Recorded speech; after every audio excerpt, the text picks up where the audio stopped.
আর দর্শক বন্ধু, আগামীকাল 11ই জুলাই 2025 বঙ্গাব্দের 26শে আষাঢ় 1432 শুক্রবার সূর্যোদয় ভোর 5:03, সূর্যাস্ত সন্ধ্যে 6:20।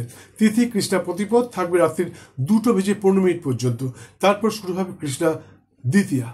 আগামীকাল সকাল 5:56 থেকে দুপুর 12:09 মধ্যে যেসব শ্রী সন্তানের জন্ম হবে তাদের হবে ক্ষত্রিয় বর্ণ, উত্তরাষাঢ়া নক্ষত্র, নরগণ, নকুলজরি এবং বিংশতির মধ্যে তাদের জন্ম হবে রবির মহাদশায়।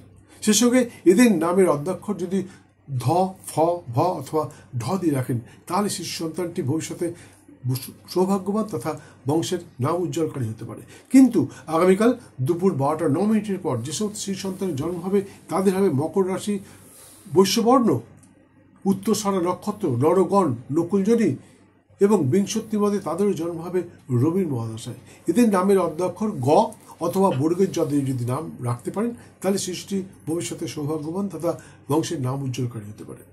আগামীকাল কোনো শুভ কর্মানুষ্ঠান নেই, তাই নিজেকে কোনো শুভ কর্মানুষ্ঠানে নিয়োজিত না করাই ভালো। তো একটা কথা বন্ধু, গতকাল অর্থাৎ আজকের কথা বলছি, যারা এসছেন আমার বাড়িতে এই গুরু পূর্ণিমাতে তারা নিশ্চয়ই আমার আশীর্বাদ পেয়েছেন, তাদের মনস্কামনা পূর্ণ হবে।